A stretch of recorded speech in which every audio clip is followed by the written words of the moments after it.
This is the Money Hour with your host, Tina Mitchell, on Alternative Talk, AM 1150. Now, back to the show with local mortgage and finance expert, Tina Mitchell.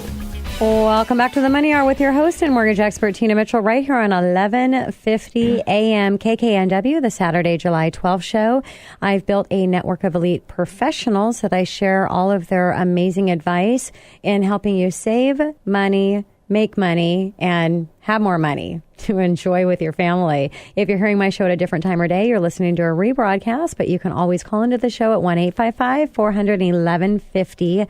Again, my show number is 1-855-400-1150 or online at themoneyhour.com. And if you missed anybody in studio earlier today, because we've had some amazing guests, you can always listen to the podcast. Everything is streamed on the site. And in studio right now, Kim Fraser with John L. Scott. Real estate agent is a hot topic, and there's a lot of advice on how to navigate through the environment, but the wrong advice can be the biggest financial mistake that you can make. And I've had Kim in studio before. She was a popular guest, so I just had to bring her back in, and just has a wealth of information. And Kim, I'm excited to have you here. Thank you so much for spending time with me today. Thanks for having me back, Tina. You look beautiful over there. Thank you. And a little bit about Kim. Kim has been a successful realtor for 12 years with over 600 closings under her belt. She worked out of the John L. Scott Bellevue, Maine office and serves the greater Puget Sound region. She has been recognized among the top agents within John L. Scott consistently for the last 10 years. And, you know, Kim, that says a lot, because there's a lot of people selling real estate. People come in and come out, and there's people that have, you know, really great times and their business slows down. To consistently for 10 years, and that's 10 years out of your 12-year career, to be in that top group is just amazing. And I just, again, appreciate you so much being here. So let's talk a little bit about real estate. Many of the listeners are asking what's happening in the market today, and what are you saying to buyers? Well, it's very competitive in the Seattle and East Side markets, especially. Lots of multiple offer situations. I just did an open house this last weekend. Had 15 sets of buyers through on Saturday, 12 on Sunday. Lots of activity. People kind of frantic. That particular house had been on the market about 12 days. Had not received multiple offers. So people are, you know, walking through the door, anticipating, you know, when are you reviewing offers? Is there an offer review period already set?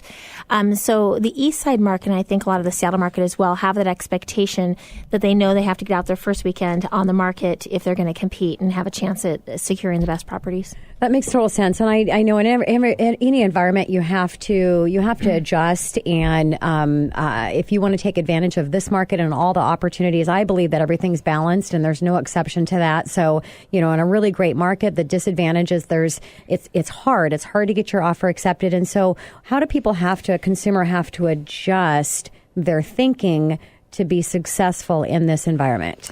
Well, it's a tough market out there. In the South End, Dan Wingard and I both we came from the South End, in a little different market in the Federal Way. You know, I came from the South End too and lived in Federal Way. Did you? Mm-hmm. That's where we were from originally before we all relocated to the great market in Bellevue. Mm-hmm. Definitely the South End market is a different mindset than the East Side or Seattle markets. I think it's important to educate your buyers, and I have listings in both Bellevue as well as the South End, and it's a different bird, really, different animal. So I have some people who are just selling down in the Lake Tapps area, moving up to Bellevue, and really educating the seller as far in regards to earnest money. Mm-hmm. You know, typically in the South End, we can get away with 1% earnest money check. In the East Side, you're a minimum 3 to 5% easily.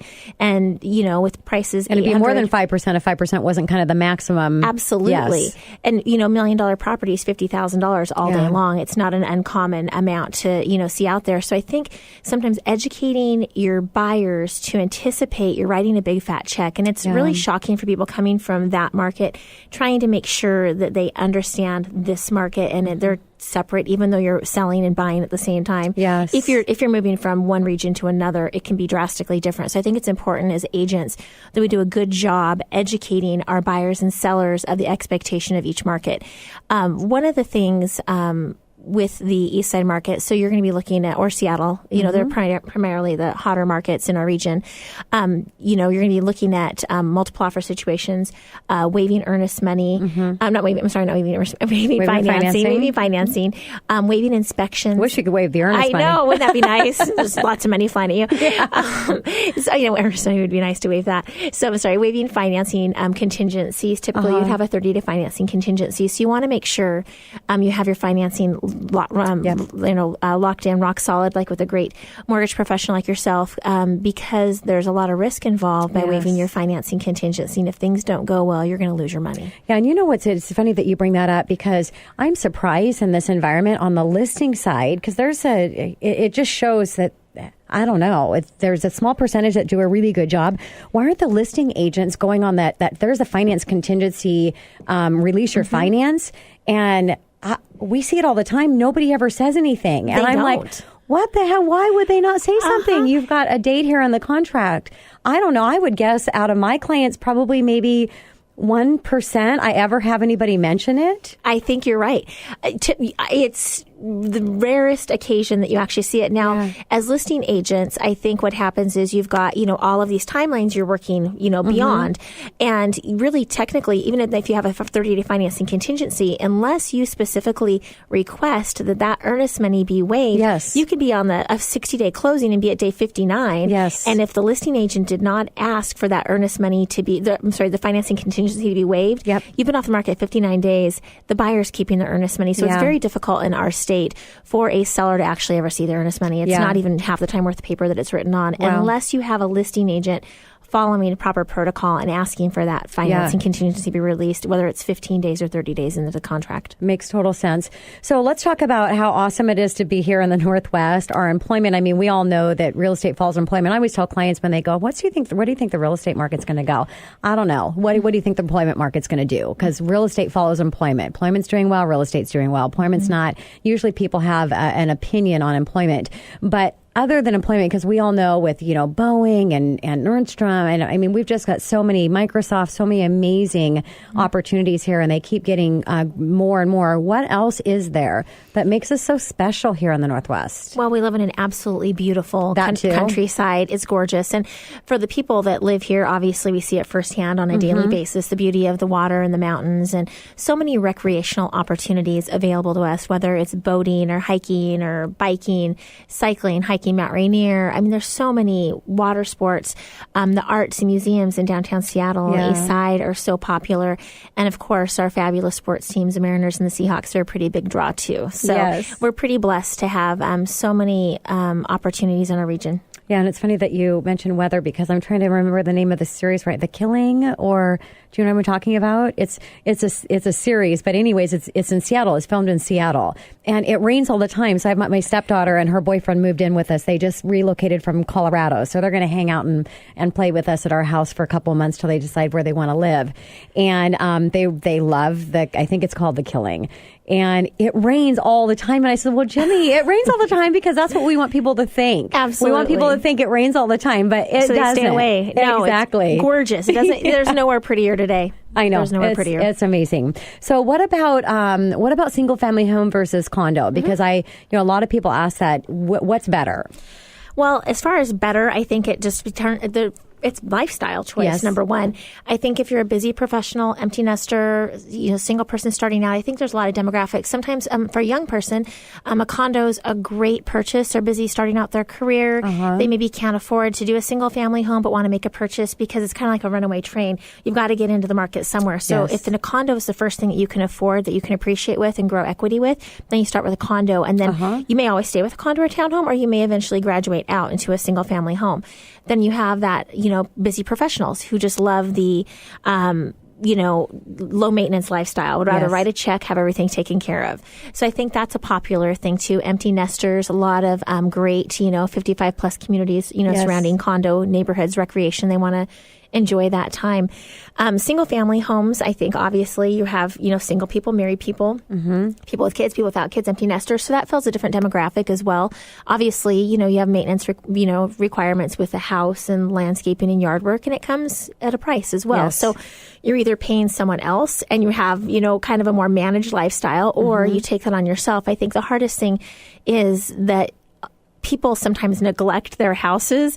They have a tendency to get busy and not do things. Your gutters or your paint and things like that. So, if you're not super conscientious, a condo is definitely a little easier living. So figure out what you're willing to, spend your time on and make a decision that way. So inventory, I know we can't stop talking about it. It's ridiculous. And, we're just hoping for some of this distressed properties to come off the market or to come onto the market. Bank owned, some of the short sales, they're not coming. I don't think they're going to come. But what are your thoughts? I mean, how are we going to solve this issue with inventory? Are we going to be getting any more? I think it's still slow moving. I'm kind of surprised at the lack of inventory we have out there, because there are definitely more buyers in the marketplace on the east side than there are availability of homes.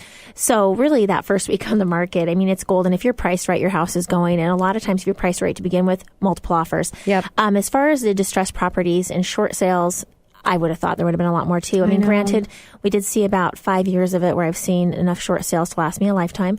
These days, it's pretty quiet. I mean, you'll see a couple occasionally, probably more short sales still in the south end than we see in the east side. Yep.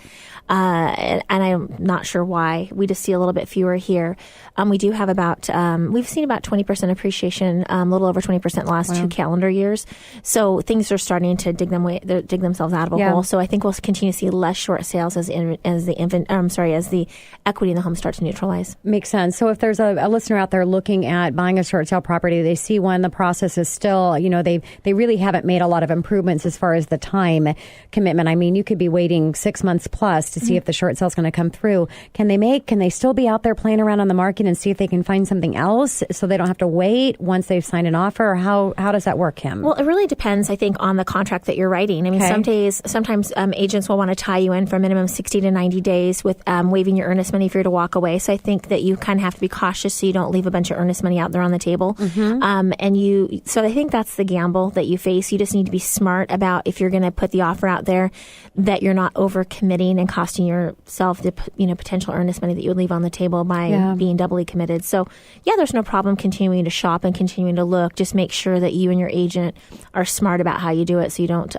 commit yourself to more than you can actually perform. Makes total sense. And Kim, I know you're doing amazing things out there representing your sellers. You're doing amazing things representing your buyers. And if I have a seller or buyer that's listening right now, I want them to pick up the phone. I want them to connect with you. Give a teaser, just one tip that you have either for a seller or a buyer. Just share one of them. They can call and get the rest from you.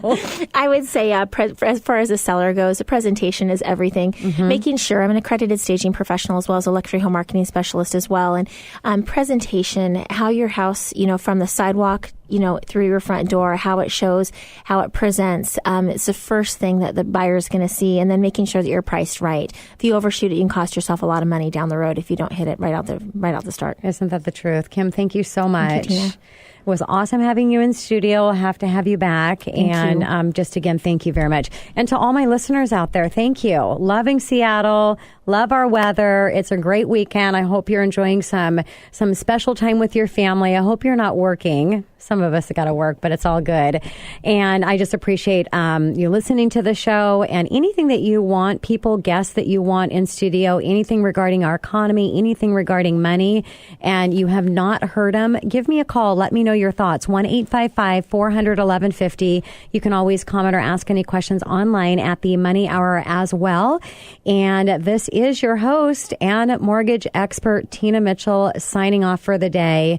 Enjoy, and I'll talk to you next weekend right here, next Saturday, right here on 1150 AM KKNW.